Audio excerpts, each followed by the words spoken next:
والصلاة والسلام على سيد الرسل وخاتم الأنبياء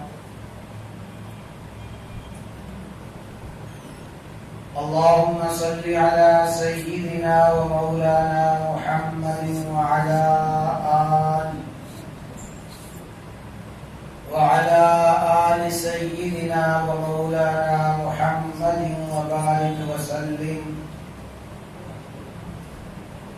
أعوذ بالله من الشيطان الرجيم.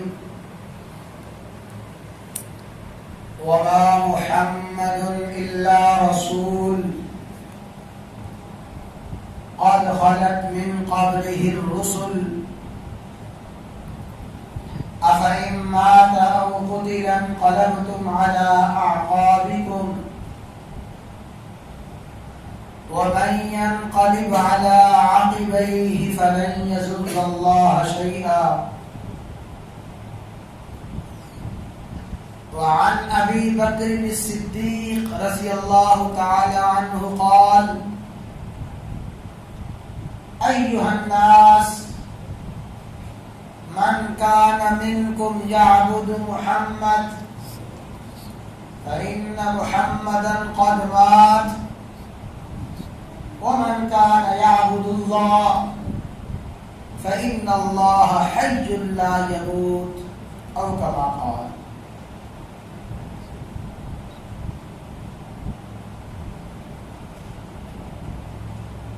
رمضان المبارک کا مقدس متبرک مہینہ ختم ہونے کو ہے.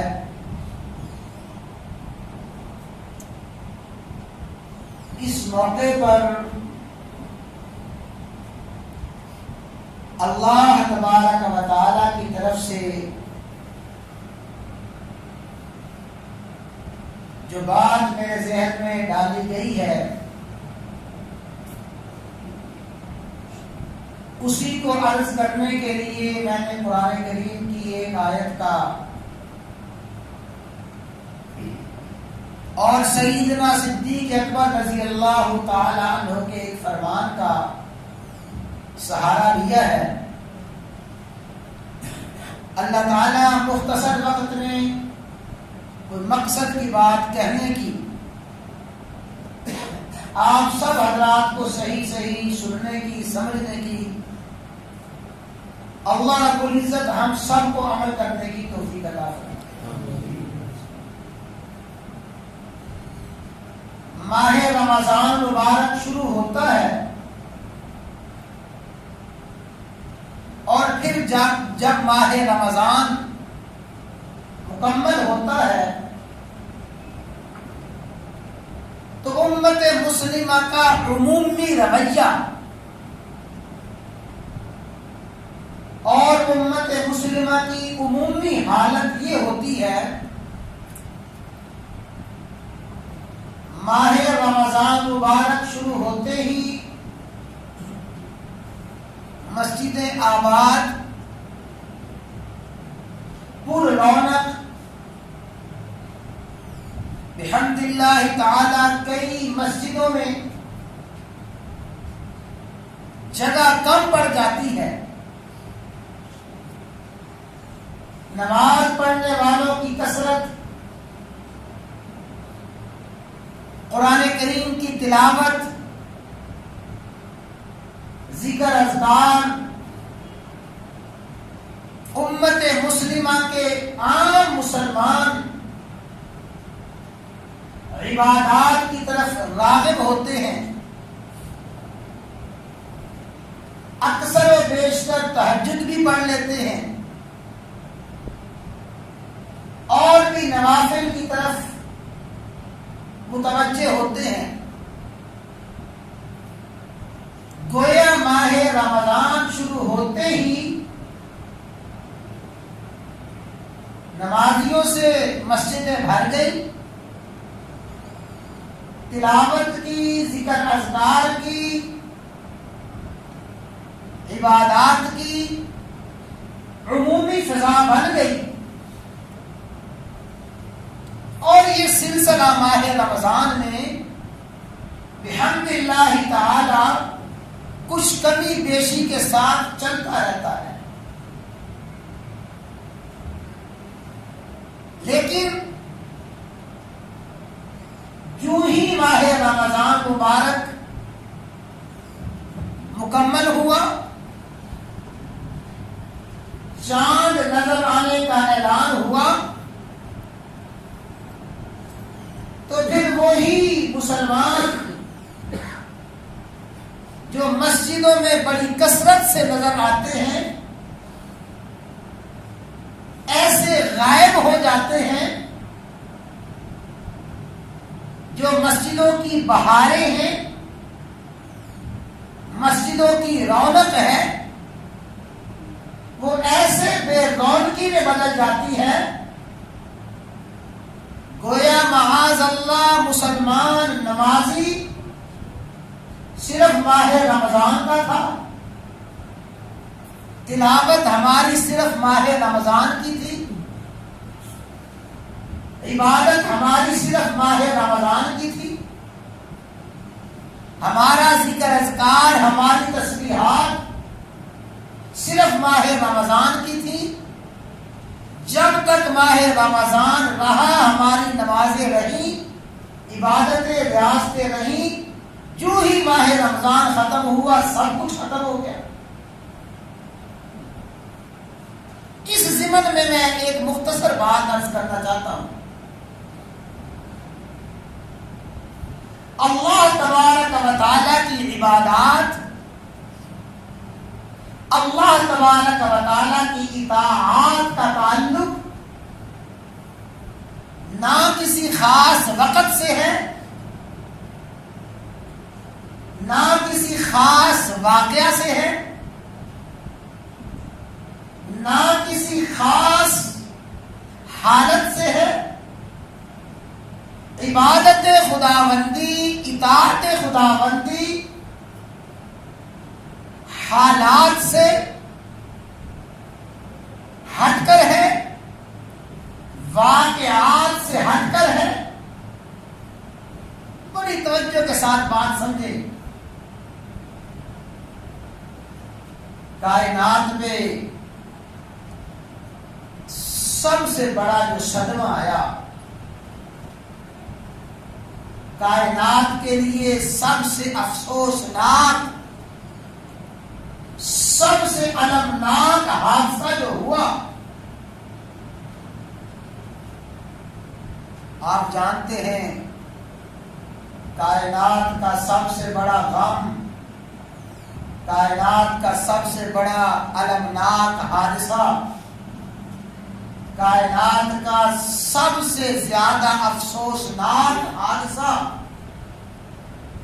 وہ ہمارے آقا، ہمارے مولا، سید کائنات، فخر موجودات، رحمت کائنات، سید الاولین والآخرین، سیدنا و مولانا محمد الرسول اللہ صلی اللہ تعالی علیہ وسلم کی وفات حسرت آیات کا واقعہ ہے۔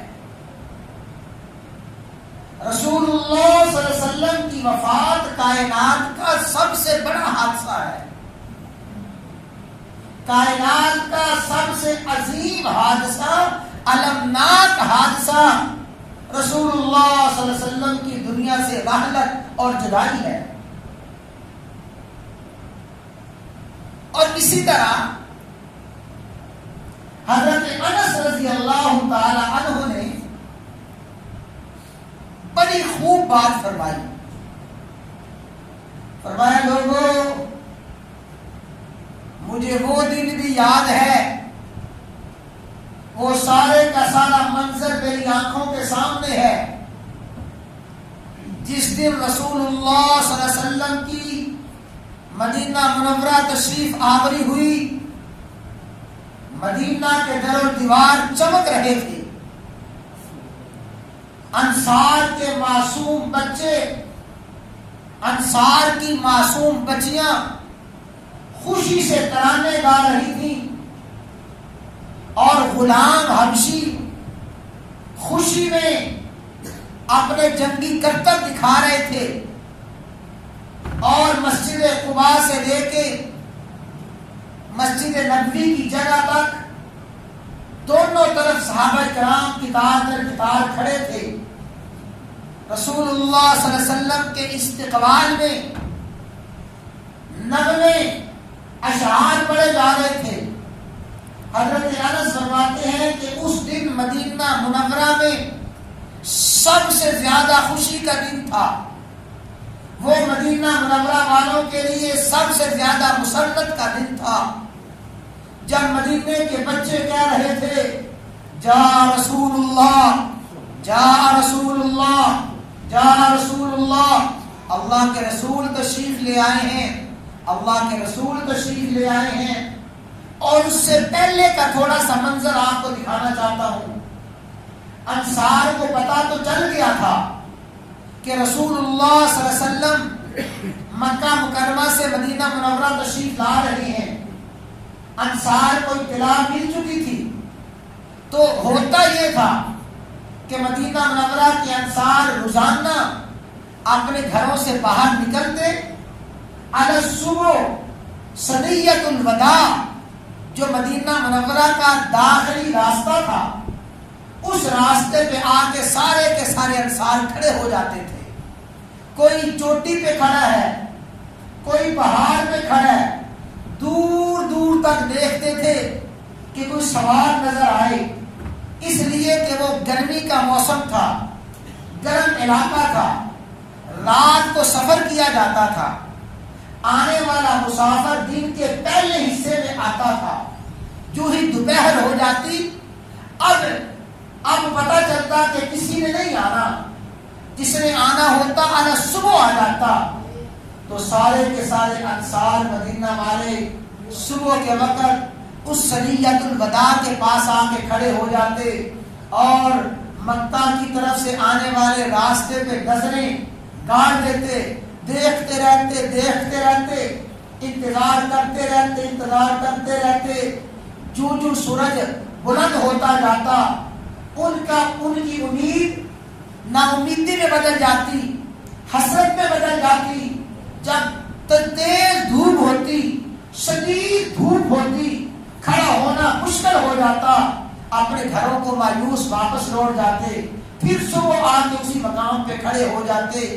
کئی دن تک یہ صورتحال رہی، مدینہ کے لوگ انصار مدینہ ثنیۃ الوداع پہ آ کے کھڑے ہیں، انتظار کر رہے ہیں، کئی گھنٹے انتظار میں گزر گئے۔ جب شدید دھوپ ہوئی واپس چلے گئے۔ کئی دنوں کے انتظار کے بعد جب امید نا امیدی میں بدل گئی تھی، مایوسی طاری ہو گئی تھی، بوجھل قدموں کے ساتھ اپنے گھروں کو چلے گئے تھے، دوپہر کا وقت ہو گیا تھا، کسی کو نہیں پتا کہ آج مدینہ منورہ میں وہ طلع البدر علینا، وہ چاند طلوع ہونے والا ہے۔ سارے مایوس ہو کے اپنے گھروں کو واپس چلے گئے تھے۔ ادھر سے رسول اللہ صلی اللہ علیہ وسلم اپنی اونٹنی پہ صدیق اکبر کے ہمراہ تشریف لا رہے ہیں۔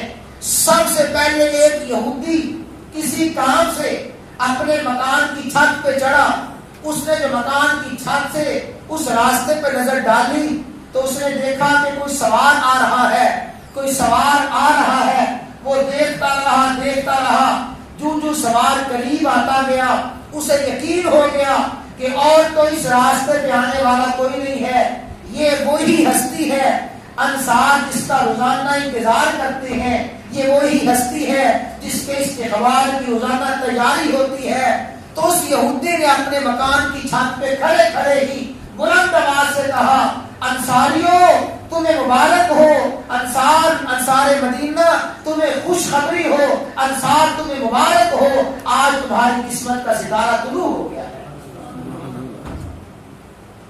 جو ہی اس یہودی نے یہ آواز بلند کی، اللہ، وہ صحابہ جو کئی دن سے انتظار کر رہے تھے، دیوانہ وار اپنے گھروں سے باہر نکلے، عورتیں باہر نکلی، بچے باہر نکلے، اور باہر نکل کے رسول اللہ صلی اللہ علیہ وسلم کے استقبال کے لیے قباء کی بستی میں پہنچ گئے۔ رسول اللہ صلی اللہ علیہ وسلم قباء میں تشریف لائے۔ اب میں بات کو سمیٹتا ہوں۔ یہ مدینہ والوں کے لیے سب سے زیادہ خوشی کا دن تھا، یہ اہل مدینہ کے لیے سب سے زیادہ مسرت کا دن تھا۔ لیکن اس خوشی کے موقع پہ، اس مسرت کے موقع پہ رسول اللہ صلی اللہ علیہ وسلم نے کیا سبق دیا؟ آپ نے سب سے پہلا کام کیا کیا؟ مسجد قباء کی تعمیر فرمائی۔ مسجد قباء کون سی مسجد تھی؟ مسجد قباء۔ مسجد قباء۔ اور آپ کو معلوم ہونا چاہیے یہ مسجد قباء وہ عظیم مسجد ہے جس کو یہ سعادت حاصل ہے، امتیاز حاصل ہے۔ اسلام میں سب سے پہلے تعمیر ہونے والی یہی مسجد قباء ہے۔ سب سے پہلے رسول اللہ صلی اللہ علیہ وسلم نے اس عظیم خوشی کے موقع پہ مسجد تعمیر فرمائی۔ پھر آپ 14-15 دن تک وہاں قیام فرما رہے۔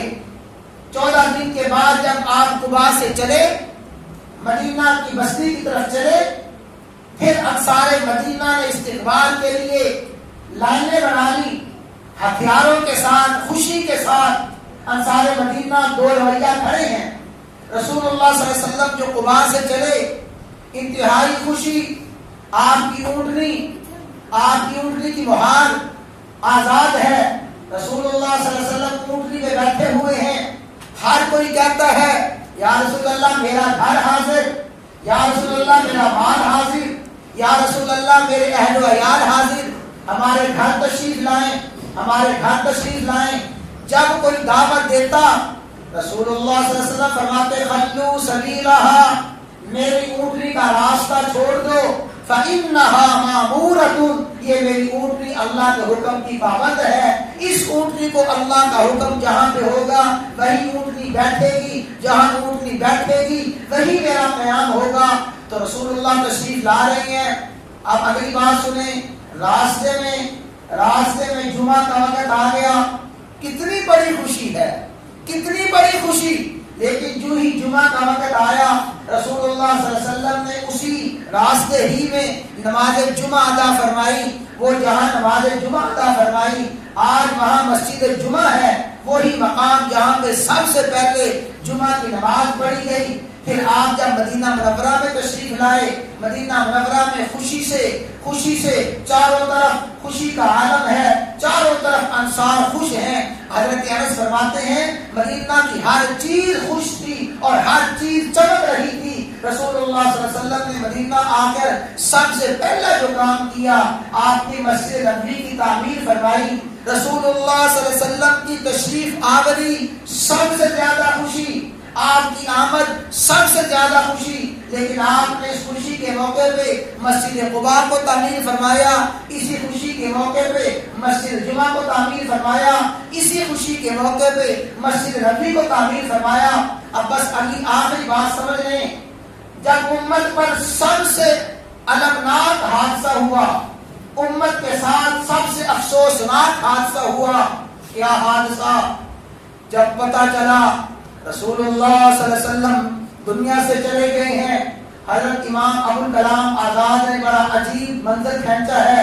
فرمایا جو ہی رسول اللہ صلی اللہ علیہ وسلم کی وفات کا اعلان ہوا، مسجد نبوی آہوں اور سسکیوں سے گونجنے لگی، بڑے بڑے صحابہ زار و قطار رونے لگے۔ سیدنا صدیق اکبر کو جو پتہ چلا، صدیق اکبر جلدی اپنے گھر سے تشریف لائے، آ کے آپ کے چہرے اقدس کی زیارت کی، چہرہ اقدس کی زیارت کر کے عرض کرنے لگے آقا اگر آپ نے رونے سے منع نہ کیا ہوتا، چیخ و پکار سے منع نہ کیا ہوتا، آج میں اپنے آنسوؤں سے آپ کو غسل دے دیتا۔ سیدنا علی مرتضی رضی اللہ تعالیٰ عنہ گمسم ہیں، حضرت عثمان غنی ہوش و حواس گم کر بیٹھے، حضرت فاروق اعظم جیسا جرأت مند انسان ہوش و حواس سے بیگانہ ہو گیا۔ حتیٰ کہ امام بخاری نے لکھا ہے ایک آدمی مدینہ سے باہر ہل چلا رہا تھا، اس کو کسی نے کہا او اللہ کے بندے تو ہل چلا رہا ہے، تجھے پتا نہیں رسول اللہ صلی اللہ علیہ وسلم اس دنیا سے چلے گئے ہیں؟ اس نے ہل وہیں پہ روک دیا، ہل روک کے دعا کرنے لگا یا اللہ میری آنکھوں کی بینائی چھین لے، یا اللہ میرے کانوں کی شنوائی چھین لے، اب مجھے بینائی نہیں چاہیے، شنوائی نہیں چاہیے۔ وہ حضرت امام بخاری نے لکھا ہے وہ آدمی بڑا مستجاب الدعوات تھا، کسی نے پوچھا یہ دعا کیوں کر رہا ہے؟ اس نے کہا جن آنکھوں نے رسول اللہ کا دیدار کیا ہو، جب رسول اللہ نہیں رہے مجھے آنکھوں کی ضرورت نہیں ہے، جن کانوں نے رسول اللہ کی باتیں سنی ہوں جب رسول اللہ نہیں رہے مجھے کانوں کی ضرورت نہیں ہے۔ وہ آدمی وہیں پہ کھڑا کھڑا نابینا ہو گیا، وہیں کھڑا کھڑا پیدا ہو گیا۔ حضرت فاطمہ الزہرا نے فرمایا تھا سبت علیہ مصائب لو انہا سبت علی الایام سر لیالیا، لوگوں مجھ پہ میرے ابا کی وفات سے اتنے غم ٹوٹے ہیں، اتنے غم آئے ہیں، اگر یہ غم پہاڑوں پہ آئیں پہاڑ ریزہ ریزہ ہو جائیں، اگر یہ غم دنوں پہ آئیں دن راتیں ہو جائیں، مجھ پہ اتنا بڑا حادثہ ہوا ہے۔ تو یہ رسول اللہ صلی اللہ علیہ وسلم کی وفات سب سے بڑا حادثہ۔ بس آخری الفاظ ہیں، اس موقع پہ صدیق اکبر نے کیا فرمایا تھا، کیا تسلی دی تھی، قیامت تک آنے والی امت کو کیا سبق دیا؟ ایھا الناس من کان منکم یعبد محمدا فإن محمدا قد مات ومن کان یعبد اللہ فإن اللہ حی لا یموت۔ اے لوگوں، اگر تم میں سے کوئی شخص محمد صلی اللہ علیہ وسلم کی عبادت کرتا تھا وہ جان لے محمد صلی اللہ علیہ وسلم تو دنیا سے چلے گئے ہیں، اور جو کوئی اللہ کی عبادت کرتا تھا اللہ ہمیشہ ہمیشہ زندہ ہے، اللہ پہ کبھی موت نہیں آئی۔ کیا سبق دیا؟ مسلمان کی عبادت، مسلمان کی اطاعت نہ کسی غم اور حادثے سے متاثر ہوتی ہے، اور نہ مسلمان کی عبادت کسی خوشی سے متاثر ہوتی ہے، نہ مسلمان کو عبادت کے لیے کوئی وقت متاثر کر سکتا ہے، نہ کوئی حالت متاثر کر سکتی ہے۔ ایھا الناس من کان منکم یعبد محمدا فإن محمدا قد مات۔ اے لوگوں، تم میں سے جو کوئی محمد صلی اللہ علیہ وسلم کی عبادت کرتا تھا وہ جان لے محمد صلی اللہ علیہ وسلم تو فوت ہو گئے ہیں، جو اللہ کی عبادت کرتا تھا وہ جان لے اللہ زندہ، اس پہ کبھی موت نہیں آئی۔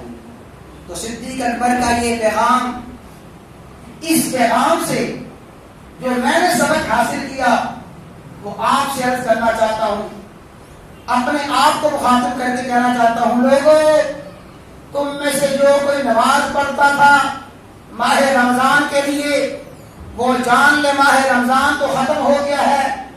تم میں سے جو کوئی تلاوت کرتا تھا ماہ رمضان کے لیے وہ جان لے ماہ رمضان تو ختم ہو رہا ہے۔ تم میں سے جو کوئی ذکر اذکار کرتا تھا، جو کوئی جھوٹ سے بچتا تھا، غیبت سے بچتا تھا ماہ رمضان کے لیے وہ جان لے ماہ رمضان ختم ہونے کو ہے۔ لیکن جو نماز پڑھتا تھا اللہ کے لیے، جو تلاوت کرتا تھا اللہ کے لیے، ذکر اذکار کرتا تھا اللہ کے لیے، وہ جان لے اللہ پہلے بھی تھا، اللہ اب بھی ہے، اللہ ہمیشہ ہمیشہ ہے۔ بس آج ہم یہی فیصلہ کریں، اور میں سمجھتا ہوں ان آخری گھڑیوں کا یہی پیغام ہے، ہم ذرا فیصلہ کر لیں، ہم مسلمان ماہ رمضان کے ہیں، ہم نمازی ماہ رمضان کے ہیں، ہم تلاوت کرنے والے ماہ رمضان کے ہیں، یا یہ ہماری ساری کی ساری عبادات اللہ کے لیے، رمضان کے لیے ہیں یا رحمان کے لیے؟ جو رمضان کا نمازی تھا اس کا رمضان ختم، نماز ختم۔ جو رحمان کا نمازی تھا اس کی نماز رمضان سے پہلے بھی تھی، رمضان میں بھی ہے، رمضان کے بعد میں بھی ہے۔ اللہ تعالیٰ کی عبادت، اللہ کی اطاعت، اللہ تبارک و تعالیٰ کی بندگی نہ کسی وقت کی محتاج ہے، نہ کسی مہینے کی محتاج ہے، نہ کسی خاص حالت کی محتاج ہے۔ خوشی ہو، غمی ہو، جیسا بھی ہو، اللہ تبارک و تعالیٰ کی اطاعت، اللہ تبارک و تعالیٰ کی عبادت، یہی مسلمان کا شیوا ہے۔ مسلمان نہ کسی شخصیت کی پرستی نہ شخصی پرستی کرتا ہے، نہ وقت پرستی کرتا ہے، نہ مہینہ پرستی کرتا ہے، مسلمان تو خدا پرستی کرتا ہے۔ تو خدا کے لیے اس پیغام کو سمجھیں، اس پیغام کو آگے پہنچائیں کہ ہم رمضان کے مسلمان نہیں ہیں، ہم تو رحمان کے مسلمان ہیں۔ ہم رمضان کے مومن نہیں ہیں، ہم تو رحمان کے مومن ہیں۔ اللہ تبارک و تعالی ہم سب کو رحمان کا مومن بنائے۔ اللہ تعالی ہمارے ماہ رمضان گزرنے کے بعد بھی ایسے ہی ذوق شوق کے ساتھ، ولولے کے ساتھ اپنی عبادت کرنے کی توفیق عطا فرمائے۔